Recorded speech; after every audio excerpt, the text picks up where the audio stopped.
eu sou o professor Inairo Gomes, Francisco Inairo Gomes. Confesso, desde o início das nossas pesquisas, uma preocupação sempre mereceu especial destaque em nossa mente. Explicar as razões pelas quais, obstinadamente, temos dedicado tanto tempo e esforço na busca das causas da miséria, visando ao seu extermínio. Certamente que motivos para tanto sempre nos sobraram. E, naturalmente, as justificativas para esses motivos suscitam a seguinte indagação: quem, além do próprio professor Inairo, se beneficiará com o extermínio da miséria? Evidentemente, este professor se beneficiará, mas também, com toda certeza, todas aquelas pessoas que estão sendo ou que poderão vir a ser direta ou indiretamente prejudicadas pelos efeitos danosos dessa terrível mazela. E aqui cabe uma pergunta: quem são essas pessoas? Com certeza, não somente aquelas que vivem ao relento no mais absoluto estado de penúria e abandono, mas também e principalmente você, eu, nossos pais, avós, nossos ancestrais, nossos filhos, netos e nossas gerações, nossos cônjuges, parentes afins, irmãos e amigos, e enfim, toda a nossa nação e até a humanidade. Afinal, gente, o que é a miséria? Neste vídeo, trataremos deste relevante tema, mas também de outros, como salário, felicidade, riqueza, pobreza, opulência, necessidades básicas, custo de vida e principalmente sobre o exercício dos direitos humanos e constitucionais, objetivos e subjetivos. Inicialmente vejamos a teoria da suficiência versus a teoria da escassez. Antes de adentrarmos diretamente no objeto deste vídeo, convém recordar as duas teorias econômicas a respeito dos recursos. E aqui eu estou falando de riquezas e dinheiro. Quais sejam? A teoria econômica defendida pelo sistema atual, que é o sistema Sococa, que é exatamente a conjunção formada por socialismo, comunismo e capitalismo, que é uma coisa só, é a teoria da escassez, que diz: os recursos, ou seja, as riquezas e o dinheiro, são escassos e as necessidades cada vez mais crescentes. E a teoria econômica defendida pelo novo sistema, que é o sistema do mérito, que é a teoria da suficiência, que diz: não, as necessidades são limitadas e controláveis, e os recursos, que são as riquezas e o dinheiro, são suficientes. Trocando em miúdos, podemos dizer que a diferença fundamental entre as duas teorias é a seguinte: a teoria da escassez, defendida pelo sistema atual, que é o sistema Sococa, diz que não existem recursos, ou seja, não existe riqueza e dinheiro, que a miséria será cada vez maior e que ela é causada pela escassez, ou seja, pela falta de recursos. Enquanto a teoria da suficiência defendida pelo novo sistema, que é o sistema do mérito, diz que há recursos, ou seja, há riquezas e dinheiro suficientes para atender a todas as necessidades básicas humanas, ou seja, as nossas necessidades, que elas são limitadas e controláveis, que a suficiência depende apenas de uma boa gestão e que a causa da miséria é a corrupção. Falemos sobre o momento de transição. O cenário desse embate ideológico entre os dois sistemas, quais sejam Sococa versus mérito, com seus princípios e regras diametralmente opostos, nos campos da ética, da política e da economia, nos mostra deflagrado e em estágio bastante avançado um processo de mudança. Processo de mudança esse irreversível, raro e de grande magnitude, no qual se contrapõe ao atual o novo modus vivendi da sociedade do terceiro milênio. queiramos ou não, estamos diante de mais um momento histórico de transição, que nos permite, entre outros, o seguinte questionamento: transição para melhor ou transição para pior? Não tenho a menor dúvida para afirmar categoricamente que nesse processo de transição, onde vislumbramos a evolução planetária, nós estamos saindo de um mundo de dificuldade, inspirado e orientado pelo princípio moral do individualismo, dominado por uma oligarquia que defende a teoria da escassez, para um mundo completamente feliz, ou seja, um mundo de felicidade, onde reinará a ética enquanto sinônimo da palavra amor, a demarquia, que é a verdadeira democracia, e a teoria da suficiência, que diz: teremos recursos, sim, suficientes para atendimento de todas as nossas necessidades. Portanto, esse é o mundo de felicidade que vislumbramos. Qual o desafio que este momento de transição impõe a cada um de nós, aos estados e aos governos? A resposta é conquistar a felicidade geral para toda a nação e, com ordem, guiá-la rumo ao progresso sustentável e à paz. Falamos de felicidade geral e assim entramos num tema polêmico que tem suscitado muitas questões que precisam ser respondidas. Por exemplo, a felicidade existe? O que é a felicidade? É possível ao ser humano ser feliz, estando ele privado do atendimento das suas necessidades básicas essenciais?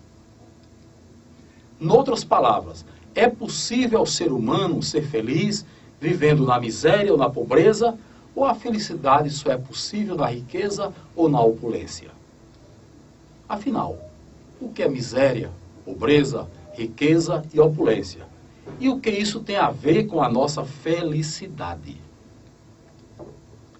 Para pôr um ponto final em toda essa polêmica, o sistema do mérito nos conceitua, classifica e separa com muita clareza as linhas da miséria, da pobreza, da riqueza e da opulência. Vejamos a seguir. O que é a pobreza? Ou estado de pobreza, que é a mesma coisa. A pobreza é a condição econômica e financeira do ser humano que está ganhando apenas o suficiente e necessário ao atendimento com dignidade das suas necessidades básicas. E o que é a riqueza, ou estado de riqueza? A riqueza é a condição econômica e financeira na qual o ser humano, além de ganhar o necessário ao atendimento digno das suas necessidades básicas, ganha também um adicional para investir na busca de conhecimentos e da evolução individual e social. O que é a opulência, ou estado de opulência?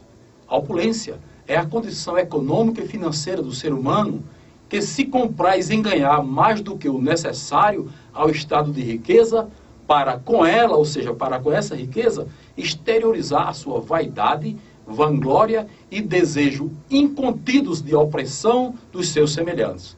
É, portanto, um distúrbio de comportamento. E o que é a miséria? Falei tanto sobre miséria, agora vou explicar, nesses vídeos vocês vão saber exatamente o que nós chamamos de miséria. A miséria é a condição econômica e financeira do ser humano que não ganha sequer o suficiente para o atendimento com dignidade de suas necessidades básicas essenciais. Conhecidos os conceitos de pobreza, riqueza, opulência e miséria, vejamos as linhas que as separam, justificando a classificação de cada uma delas. Inicialmente, dizemos que a pobreza é satisfatória, seu estado de pobreza é satisfatório. A riqueza é o ideal. A opulência é prejudicial. E a miséria é inaceitável. A opulência é prejudicial por ser um distúrbio de comportamento no qual o opulento não se limita apenas ao acúmulo desnecessário de riquezas para si, mas se compraz em usá-la, criando obstáculo ao acesso de outras pessoas às riquezas para se mantê-las oprimidas na miséria e na escravidão. A riqueza é ideal porque somente nesse estado o ser humano disporá de meios suficientes para a satisfação plena tanto das suas necessidades básicas materiais, que são as necessidades fisiológicas, culturais, de segurança e sociais, como das necessidades psicológicas e espirituais, que são as necessidades de autoestima e autorrealização, enquanto direitos à vida e à evolução. A pobreza é satisfatória porque, nesse estado, o ser humano, com todas as suas necessidades básicas materiais, quais sejam as fisiológicas, culturais, de segurança e sociais, plenamente atendidas, tem o direito de livremente optar pela busca ou não de mais conhecimento e evolução. A miséria é inaceitável porque, nesse estado, o ser humano, sem a satisfação plena de todas as suas necessidades básicas materiais, quais sejam as fisiológicas, culturais, de segurança e sociais, tem violado o seu direito à vida e à evolução.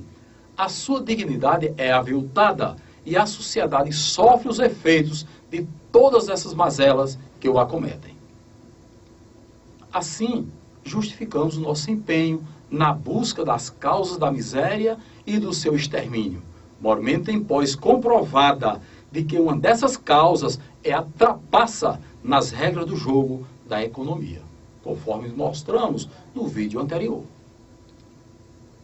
Conhecidos os conceitos de opulência, riqueza, pobreza e miséria, convém responder agora a seguinte pergunta: qual é a nossa atual condição econômica e financeira? Ou seja, em que estado nos encontramos agora? Na opulência, na riqueza, na pobreza ou na miséria? Nas condições atuais em que nos encontramos, estamos vivendo felizes? O que tem a ver a felicidade de um ser humano com as suas necessidades básicas? Vejamos na sequência. A felicidade e as necessidades básicas. Para melhor entendermos a profundidade e importância desse assunto, busquemos os seus fundamentos morais e jurídicos consagrados na Declaração Universal dos Direitos Humanos e ratificados na Constituição da República Federativa do Brasil. A Declaração Universal dos Direitos Humanos, adotada e proclamada pela Resolução 217, letra A, inciso 3º, da Assembleia Geral das Nações Unidas, em 10 de dezembro de 1948, no seu artigo 1º, nos diz: todas as pessoas nascem livres e iguais em dignidade e direitos. São dotadas de razão e consciência e devem agir em relação umas às outras com espírito de fraternidade. O artigo 3º nos diz: toda pessoa tem direito à vida, à liberdade e à segurança pessoal. O artigo 25 da mesma declaração nos diz: toda pessoa tem direito a um padrão de vida capaz de assegurar a si e a sua família saúde e bem-estar, inclusive alimentação, vestuário, habitação, cuidados médicos e os serviços sociais indispensáveis e direito à segurança em caso de desemprego, doença, invalidez, viuvez, velhice ou outros casos de perda dos meios de subsistência fora do seu controle. Ratificando o que vimos na Declaração dos Direitos Humanos, temos a Constituição da República Federativa do Brasil. No seu preâmbulo, está lá escrito: nós, representantes do povo brasileiro, reunidos em Assembleia Nacional Constituinte, para instituir um Estado democrático destinado a assegurar o exercício dos direitos sociais e individuais, a liberdade, a segurança, o bem-estar, o desenvolvimento, a igualdade e a justiça como valores supremos de uma sociedade fraterna, pluralista e sem preconceitos, fundada na harmonia social e comprometida na ordem interna e internacional, com a solução pacífica das controvérsias, promulgamos, sob a proteção de Deus, a seguinte Constituição da República Federativa do Brasil. E aí, no título 1º da Constituição, constam os princípios fundamentais. E no seu artigo 1º está lá escrito: a República Federativa do Brasil, formada pela união indissolúvel dos estados e municípios e do Distrito Federal, constitui-se em Estado democrático de direito e tem como fundamentos, inciso 1º, a soberania. Isso quer dizer, gente, que nós, para resolvermos nossos problemas aqui no Brasil, não precisamos pedir autorização de ninguém lá fora, nem pedir favor, nem proteção. Nós somos uma nação soberana. Os problemas nossos, nós temos autoridade e condição de resolvermos aqui dentro, sem pedir homenagem, favores ou proteção, ou apoio a quem quer que seja. No inciso 2º, temos a cidadania. Com a cidadania quer dizer que nós somos o dono desse país. Nós, enquanto nação, enquanto cidadãos, somos os donos deste país imenso que é o Brasil. O inciso 3º fala de dignidade da pessoa humana, ou seja, nós temos que ter respeitados os nossos direitos, a nossa dignidade enquanto pessoa humana tem que ser respeitada, inclusive, isso é uma imposição constitucional. Os valores sociais do trabalho e da livre iniciativa. No caso, os valores sociais do trabalho, ou seja, o nosso trabalho precisa ser respeitado, além do pluralismo político. Ou seja, não somos obrigados a ficar vinculados a qualquer partido político. Podemos constituir partidos políticos, podemos fazer uma organização política conforme nos convenha, para fazer com que as coisas aconteçam no Brasil com amparo constitucional, naturalmente. E o parágrafo único desse mesmo título diz o seguinte: todo o poder emana do povo, que o exerce por meio de representantes eleitos ou diretamente, nos termos dessa Constituição. Ou seja, o poder constituinte, gente, é o poder nosso, emana de nós.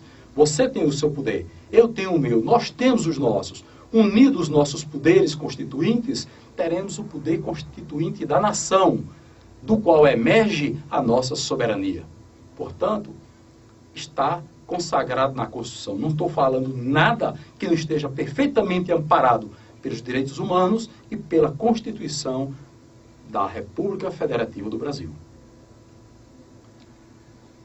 No capítulo 2 dos direitos sociais, tem lá o artigo 6º que diz: são direitos sociais, ou seja, direito de toda a sociedade, a educação, a saúde, a alimentação, o trabalho, a moradia, o lazer, a segurança, a previdência social, a proteção à maternidade e à infância, a assistência aos desamparados na forma desta Constituição. E o artigo 7º acrescenta: são direitos dos trabalhadores urbanos e rurais, ou seja, de quem mora na cidade ou de quem mora no campo, além de outros que visem a melhoria de sua condição social. Inciso 4º, salário mínimo, fixado em lei nacionalmente unificado, ou seja, é igual para todo o Brasil, e capaz de atender às suas necessidades vitais básicas. Ou seja, o salário mínimo tem que ser suficiente para atender todas as necessidades vitais básicas do trabalhador e da sua família. Agora com quê? Com moradia, alimentação, educação, saúde, lazer, vestuário, higiene, transporte, previdência social, etc. Muito bem. É o salário que tem que fazer isso. Não é o governo que tem que dar de graça, não. O salário tem que vir para a nossa mão, em dinheiro. Tá? Dinheiro vem para a nossa mão. E com esse dinheiro, nós vamos custear tudo isso. E essa é uma exigência constitucional. Tá? Então tem essa história de dizer, o salário mínimo bem pequeno e o governo fica dando as coisas de graça. Com isso, ele está se apropriando de um direito que não é dele. E a Constituição está lá, claro, dizendo, o salário mínimo, ou seja, ele tem que ser suficiente para atender todas essas necessidades. Conhecidos os fundamentos moral e jurídico das necessidades básicas, devidamente respaldados na Declaração Universal dos Direitos Humanos e na Constituição da República Federativa do Brasil, vejamos como elas funcionam e como deverão ser atendidas. As necessidades básicas individuais, vejamos elas como determinantes do comportamento social. As necessidades básicas fisiológicas são aquelas cujos atendimentos são exigidos pelo nosso corpo físico. Por exemplo, alimentação, respiração, dessedentação, repouso, lazer, etc. As necessidades básicas culturais são aquelas exigidas pelos nossos hábitos, costumes, rotinas e práticas do dia a dia. Por exemplo, os deslocamentos nas horas das refeições e trabalhos, os atos rotineiros na hora do nascimento e morte de um ser humano, etc. Por exemplo, na hora do nascimento, nós levamos as nossas esposas para a maternidade, para lá serem atendidas e para que aconteça o parto. Na hora do falecimento, nós organizamos o velório para sepultamento dos nossos semelhantes falecidos. As necessidades básicas de segurança são aquelas originadas pelos nossos medos e que nos levam a agir por precaução, pensando no amanhã. Por exemplo, educação, saúde, seguro, previdência, nacionalismo, etc. As necessidades básicas sociais são aquelas que nos compelem à busca de relacionamentos e convivência com os semelhantes, a fazer amizades, a namorar e casar. Nelas reside o pano de fundo da procriação e perpetuação da espécie humana no planeta. As necessidades básicas de autoestima são aquelas que nos fazem desejar o reconhecimento das pessoas e dos nossos grupos sociais. São elas que nos impulsionam a servir aos nossos semelhantes e assim conquistar o reconhecimento, simpatia e admiração. Por fim, as necessidades básicas de autorrealização. São as que nos motivam a realizar algo que consideramos grandioso e importante para o bem da nossa nação, da sociedade e da humanidade. Com o seu atendimento, marcamos a nossa passagem nessa vida, cumprimos a nossa missão e ingressamos na posteridade. Conheçamos agora maiores informações sobre como a felicidade se manifesta a partir do mecanismo de satisfação de cada uma das nossas necessidades básicas. Observemos inicialmente as necessidades básicas dispostas como se fossem degraus de uma escada, numerados de 1 a 6, a partir das necessidades fisiológicas, que são as mais inferiores ou as mais primárias, até as de autorrealização, que são as mais superiores e as mais nobres. Estão aí todas as necessidades colocadas como se fosse a escada a qual nos referimos. Muito bem. Isso nos informa que elas se manifestam observando uma hierarquia na qual a condição determinante do comportamento assumido por uma necessidade básica depende do atendimento satisfatório daquela que está situada no plano diretamente inferior. Por exemplo, quando atendemos satisfatoriamente uma necessidade fisiológica, nos sentimos felizes no plano fisiológico. A felicidade neste plano é condicionada à existência e disponibilidade de recursos materiais. Quando atendemos satisfatoriamente uma necessidade cultural, nos sentimos felizes no plano cultural. A felicidade neste plano depende de recursos materiais e do prévio atendimento das necessidades fisiológicas. Quando atendemos satisfatoriamente uma necessidade de segurança, nos sentimos felizes no plano da segurança. A felicidade neste plano depende, além de recursos materiais, também do atendimento das necessidades culturais e fisiológicas. Quando atendemos satisfatoriamente uma necessidade social, nos sentimos felizes no plano social. A felicidade neste plano depende também de recursos materiais e da satisfação das necessidades, tanto de segurança, como cultural, como fisiológica. Quando atendemos satisfatoriamente a todas as nossas necessidades básicas, nos sentimos felizes em todos os planos.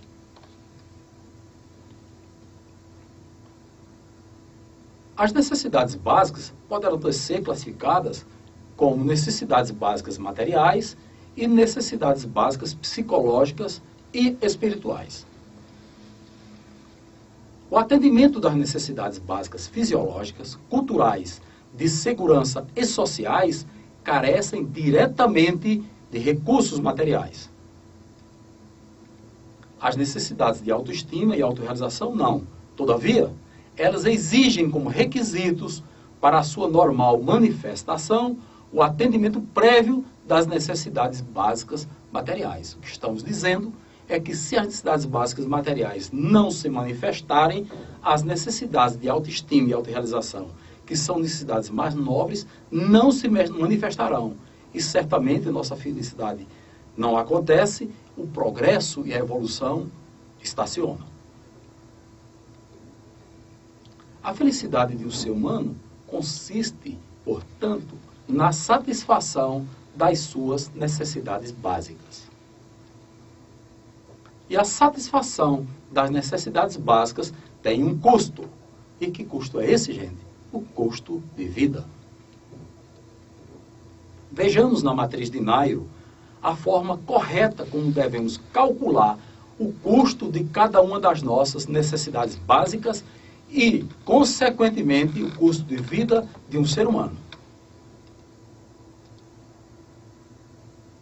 Inicialmente, vamos falar de alimentação, que é uma necessidade fisiológica. No caso aí, vamos entender a alimentação como sendo 6 refeições por dia. É o que é recomendável, porque um café da manhã, 3 lanches, ou seja, manhã, tarde e noite, almoço e jantar. Para custeio dessa despesa, ou seja, dessa necessidade básica, vamos fazer os cálculos. Imaginemos 25 unidades monetárias. Durante 30 dias no mês, teremos um consumo mensal de 750. Como são 12 meses por ano, você vai ter ali o consumo anual de 9.000 unidades monetárias por ano, onde está a seta vermelha indicando exatamente que esse é o consumo anual necessário de alimentação para um ser humano. Muito bem. Habitação. No caso, vamos considerar aluguel ou prestação da casa própria e, logicamente, a manutenção. Estabeleçamos como consumo diário 10 unidades monetárias. Dias por mês, 30 dias, o consumo mensal seria R$300 por mês. Multiplicado por 12 meses, teremos um consumo anual de 3.600 unidades monetárias. Transporte. E aqui incluímos passagens de ônibus, trem, metrô, etc. Ou a prestação do carro, combustível, manutenção, etc. Vamos fixar R$12,50 ou 12 unidades monetárias e 50 centavos. 30 dias por mês, consumo mensal 375. Vezes 12 meses por ano, consumo anual 4.500 unidades monetárias. Vestuário, que também é importante. Consumo diário 2,50, consumo anual, dentro do mesmo raciocínio, 900 unidades monetárias. Calçado, consumo diário R$2,50, consumo anual 900. Comunicação, que é importante, 5 unidades monetárias por dia, consumo anual 1.800. Lazer, que também é importante. Consumo diário, 5 unidades monetárias, consumo anual, 1.800. Tributos, ou seja, pagamento de impostos ao Estado, para a manutenção do Estado. 10 unidades monetárias por dia, consumo anual, 3.600 unidades monetárias. Saúde. Aqui nós estamos falando do plano de saúde e medicamentos. Estabelecemos 5 unidades monetárias, 30 dias por mês, consumo mensal 150 unidades monetárias, consumo anual 1.800 unidades monetárias. Educação, mensalidade, fardamento, material escolar e outras taxas. 10 unidades monetárias por dia, consumo anual 3.600 unidades monetárias por ano. Poupança, que é importante, 5 unidades monetárias por dia, 1.800 unidades monetárias por ano. Seria uma poupança da ordem de 150 unidades monetárias por mês. Seguro. Consumo diário, 2 unidades monetárias e 50 centavos e por ano, 900 unidades monetárias. Outras necessidades. Para a gente não se estender demais, vamos sintetizar colocando outras necessidades. 5 unidades monetárias por dia, 1.800 unidades monetárias por ano. Pois bem, façamos agora uma síntese para sabermos quanto é o custo de vida de um ser humano, relacionando as necessidades básicas e multiplicando-se a expectativa de vida de 80 anos pelo consumo anual já calculado nas planilhas apresentadas. Veja que nós temos ali necessidades básicas, o tipo de necessidade, a expectativa de vida, vamos colocar ali a expectativa de vida, estabelecemos em 80 anos o consumo anual, que nós vamos extrair dali da planilha e multiplicar exatamente a expectativa de vida pelo consumo e achar, portanto, o custo de vida de cada necessidade básica. Assim, você tem alimentação, habitação, transporte, vestuário, calçado, comunicação, lazer, tributos, saúde, educação, poupança, seguros, outras necessidades. Durante 80 anos, então 80 anos vezes 9.000 unidades monetárias de alimentação, teremos o custo de vida durante 80 anos de 720.000 unidades monetárias, ali na primeira linha. Portanto, nós, somando agora toda a coluna, onde está colocando o custo de vida de cada necessidade, nós teremos, portanto, 2.880.000 unidades monetárias. Se fôssemos falar de real, nós diríamos que o custo de vida total de um ser humano, durante 80 anos de existência, seria, portanto, 2.880.000 reais. Muito bem. Agora vamos ver como dentro da expectativa de vida de 80 anos que nós estabelecemos para um ser humano, calculamos sua vida economicamente ativa, ou seja, o tempo de existência que normalmente dedicamos ao trabalho produtivo. A expectativa de vida, 80 anos. Na primeira fase da vida, de 0 a 20 anos, o ser humano está numa fase de preparação e estudo. É o que nós chamamos de período vintenário. De 20 a 40 anos, trabalho produtivo, vida economicamente ativa, e de 40 a 60 anos, também trabalho produtivo, vida economicamente ativa. Na quarta fase da vida, nós teremos de 60 a 80 anos a aposentadoria, ou seja, vida economicamente ativa facultativa. Ou seja, o ser humano trabalha se quiser, mas já cumpriu a sua parte, já deu a sua contribuição para a sociedade. E aí a vida economicamente ativa é igual a 40 anos, que é o trabalho produtivo do período de 20 a 60 anos, que está ali marcado, certo? Em vermelho. Os dois períodos, de 20 a 40 e de 40 a 60 anos, que é ali a vida economicamente ativa. Conhecidos o valor do custo de vida, a expectativa de vida e a vida economicamente ativa de um ser humano, vamos agora calcular o salário mínimo necessário para o atendimento das suas necessidades básicas, conforme a Declaração Universal dos Direitos Humanos e a Constituição Federal.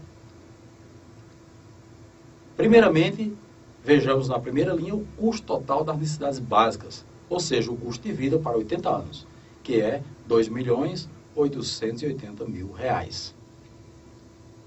A seguir, colocamos a vida economicamente ativa, ou seja, o período dedicado ao trabalho produtivo, que foi 40 anos.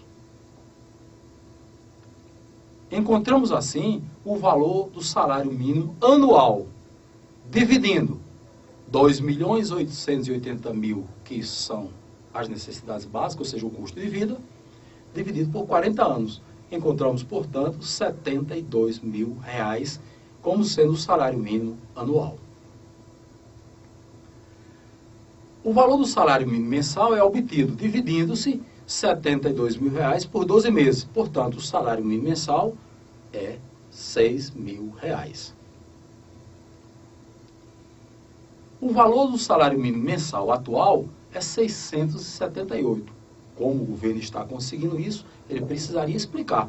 Agora, o que é certo é que quem recebe hoje um salário mínimo de 678, de acordo com o que estabelece a Constituição, está tendo um prejuízo mensal para quem ganha o salário mínimo atual no valor de R$ 5.322 por mês por pessoa. Com certeza, você que nos assiste já deve estar inquieto e ansioso diante da resposta previsível para a seguinte pergunta: em que estado nos encontramos agora, exatamente neste momento? Na opulência, na riqueza, na pobreza ou na miséria? Não nos basta o enquadramento num desses estados. Importa também conhecermos a dimensão e a profundidade desse estado em que nos encontramos. Vejamos a seguir. Relembremos o que é a pobreza. Sendo a pobreza a condição econômica e financeira do ser humano que ganha apenas o suficiente e necessário ao atendimento com dignidade das suas necessidades básicas e, tomando-se por parâmetro o salário de pobreza adotado pelo sistema do mérito, evidentemente com fundamento na Constituição Federal, vemos que 6.000 unidades monetárias é suficiente para atender apenas às necessidades básicas de um trabalhador e não as dele e de toda a sua família, conforme manda a Constituição Federal.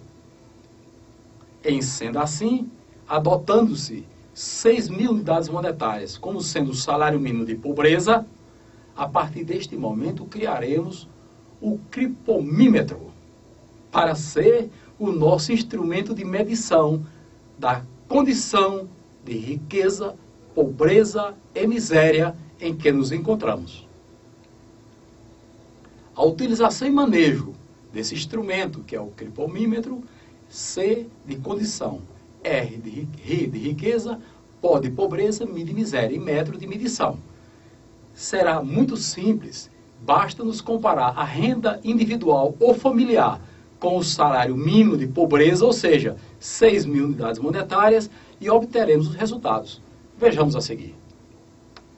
O enquadramento no estado de riqueza, pobreza ou miséria de um indivíduo deve ser feito com base na sua renda individual, deduzidos os encargos sobre ela incidentes.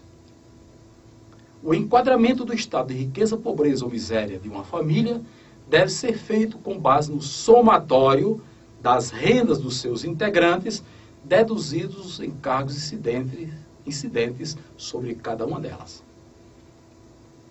Por exemplo, seja uma pessoa que ganha R$ 10.000 por mês e que tem uma família composta de uma esposa e 2 filhos que não estão trabalhando. O enquadramento no estado de riqueza, pobreza ou miséria individual e familiar deverá ser feito da seguinte forma: salário bruto, R$ 10.000. Imposto de renda, 27,5%, 2.750. Você pode até dizer, mas tem as deduções. Mas aquelas deduções já é por conta dos custos que estão lá, e aqui eu não estou me referindo aos impostos indiretos. Portanto, 27,5% daria 2.750. Encargos sociais, 9%, R$ 900. Outros encargos que geralmente tem: R$350, teríamos então, no nosso exemplo, um salário líquido de 6.000 unidades monetárias. Considerando-se, no nosso exemplo, que a quantidade de membros da família são 4 membros, a renda familiar per capita, ou seja, por cada um deles, por cabeça, seria de R$1.500. Conclusão: salário bruto de rico, salário líquido de pobre e renda familiar de miserável. Já deu para perceber que a felicidade e a infelicidade existem e são tão maiores ou menores, como maiores ou menores sejam os estados de miséria que nos acometem. Esta é uma das razões pelas quais o sistema do mérito é a favor da distribuição das imensas riquezas que se encontram represadas pelo Sococa e totalmente contra a redistribuição das riquezas já distribuídas, como é o caso da renda familiar. Isso porque a redistribuição das riquezas, conforme vimos, já distribuídas, não é suficiente para tornar todos ricos. Ao contrário, é capaz de tornar a todos miseráveis. Por essa razão é que o Robin Hood estava errado, porque a política dele era tirar de quem tinha para dar a quem não tinha. Certamente, ele não iria resolver o problema nem dos pobres e muito menos dos ricos.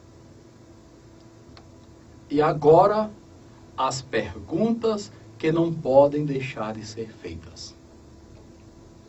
Qual a fórmula que os governos estão adotando para o cálculo do salário mínimo? Os salários mínimos que estão sendo estabelecidos pelos governos não seriam uma condenação da nação a um eterno estado de miséria? A quem os nossos governos estão favorecendo ao condenarem e manterem a nação nesse eterno estado de miséria? Por que os nossos governos estão descumprindo os direitos humanos e a Constituição Federal? Que governos são esses que violam os direitos humanos, descumprem a Constituição Federal, permitem a trapaça nas regras do jogo da economia e se comprazem com a sua nação na miséria e na escravidão? E eu perguntaria, e os nossos representantes, o que estão fazendo? Que não estão vendo tudo isso? Adquira os vídeos. Faça a coleção completa dos DVDs originais. Cada um deles contém uma temática que corresponde a um livro que fala. Repasse esses conhecimentos, exibindo-os e debatendo-os no trabalho, na comunidade, na escola, com os amigos e principalmente com a família. Forme seu grupo de estudos, amplie os seus conhecimentos sobre a ética, a cidadania e a gestão. A verdade, gente, é o valor moral que nos conduz à liberdade. Para tanto, precisamos do conhecimento.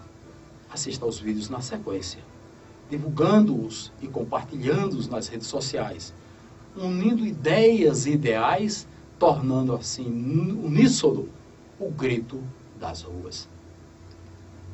A oligarquia conta como favas contadas a nossa desorganização, incapacidade e desconhecimento da verdade.